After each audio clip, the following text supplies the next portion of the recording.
प्रिय साथियों, मैं आप लोगों को बीजगणित में द्विघात समीकरण पढ़ा रहा हूं। द्विघात समीकरण ax square plus B X plus C equal to 0 में श्रीधराचार्य से आप लोग मूल ज्ञात करना सीख चुके हैं। x के दो मूल होते हैं, x equal to minus B plus under root B square minus 4ac upon 2a और x equal to minus B minus under root B square minus 4ac upon 2a। आज मैं आप लोगों को इन मूलों की प्रकृति क्या होती है यह बताऊंगा। प्रकृति का मतलब होता है कि मूल कैसे होंगे। मूल वास्तविक होंगे, परिमेय होंगे, अपरिमेय होंगे, भिन्न भिन्न होंगे, समान होंगे, कैसे मूल होंगे, इस बात को मैं आप लोगों को बताऊंगा। तो आप लोग जानते हैं कि x के जो दो मूल हैं, x equal to minus B plus under B square minus 4ac upon 2o, इसको ग्रीक अक्षर अल्फा से प्रदर्शित करते हैं। इसको समीकरण 1 रख दिया मान लीजिए, और x बराबर minus B minus under B square minus 4ac upon 2a equal to beta, ये ग्रीक अक्षर बीटा है, इसको 2 से कर दिया। तो ये मूलों को अल्फा और बीटा से प्रदर्शित करते हैं। अब मूलों की प्रकृति ज्ञात करने के लिए हम ये देखते हैं कि under root B square minus 4ac यानी 4ac करणी में है। बाकी सभी संख्याएं या तो पूर्णांक हैं या ऋणात्मक हैं या धनात्मक हैं, लेकिन यह राशि करणी में है। अब यह राशि करणी में इसका मान क्या होगा? पूर्णांक होगा या अपूर्णांक ऋणात्मक होगा या पूर्णवर्ग होगा, यह इसके मान पर निर्भर करता है।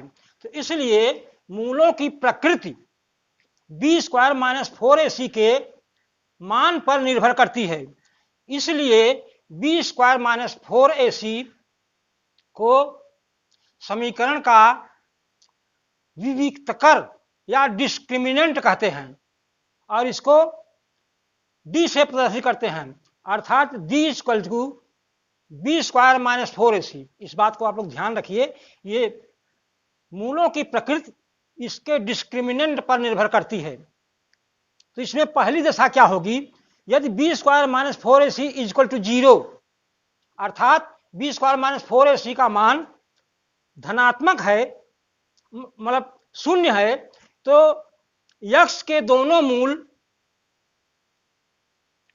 समान होंगे और उनका मान होगा माइनस बी अपान 2a और माइनस बी अपान 2a। क्योंकि करणी की राशि शून्य हो गई तो केवल बी अपान माइनस बी अपान 2a ही बचता है, तो दोनों मूल समान होंगे। दूसरी दशा है यदि B square minus 4ac is greater than 0 अर्थात धनात्मक है और पूर्ण वर्ग नहीं है, तो इसका वर्गमूल नहीं होगा।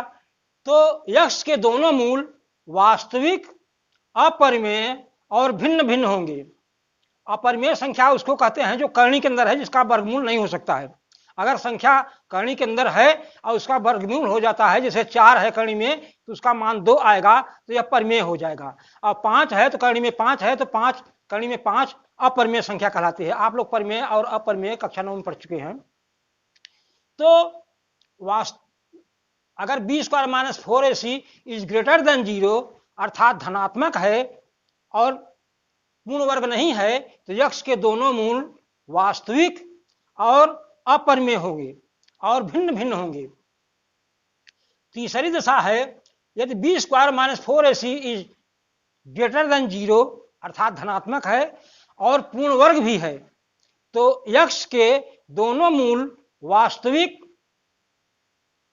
परिमेय और भिन्न भिन्न होंगे। परिमेय इसलिए होंगे कि जब पूर्ण वर्ग है तो बी स्क्वायर माइनस 4ac का वर्गमूल हो जाएगा, तो दोनों की का मान परिमेय आ जाएगा। और चौथी दशा है यदि B square minus 4ac is less than 0, अर्थात बी स्क्वायर माइनस 4ac का मान ऋणात्मक है, तो उस दशा में करनी में ऋणात्मक आएगा तो उसका वर्गमूल नहीं हो सकता है, उसका वर्गमूल काल्पनिक होगा, इमेजिनरी होगा। इसलिए x के दोनों मूल अवास्तविक यानी नॉन रियल या काल्पनिक अर्थात इमेजिनरी होगी। तो बच्चों, आप लोग मूलों की प्रकृति ज्ञात करने के लिए ध्यान रखें कि discriminant d equal to b minus 4ac का मान क्या है। यह सारा दारोमदार यह इस बी स्क्वायर माइनस 4ac के मान पर निर्भर करता है कि मूल कैसे होंगे। मूलों की प्रकृति ज्ञात करना आप लोग जान जाइए। और सवाल लगाने के लिए सबसे पहले हम मूलों की प्रकृति ज्ञात करते हैं। जैसे पता लगाते हैं कि बी स्क्वायर माइनस 4ac का मान क्या होगा। अगर बी स्क्वायर माइनस 4ac का मान ऋणात्मक आता है तो उस दशा में हम समीकरण को नहीं हल करते हैं और लिख देते हैं कि इसके मूल नहीं होंगे, अर्थात मूल काल्पनिक होंगे या मूल नहीं होंगे। तो उस दशा में हमको इतना ज्यादा मेहनत नहीं करना पड़ेगा।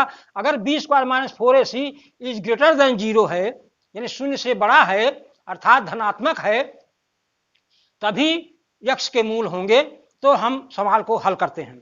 तो ध्यान रखिए कि मूलों की प्रकृति क्या है। अब इससे स्पष्ट होता है कि यदि B square minus 4ac is greater than or equal to 0 है तो x के मूल होंगे, और यदि बी स्क्वायर माइनस 4ac का मान लेस देन 0 है अर्थात ऋणात्मक है तो मूल नहीं होंगे। इस बात को आप लोग ध्यान रखिए।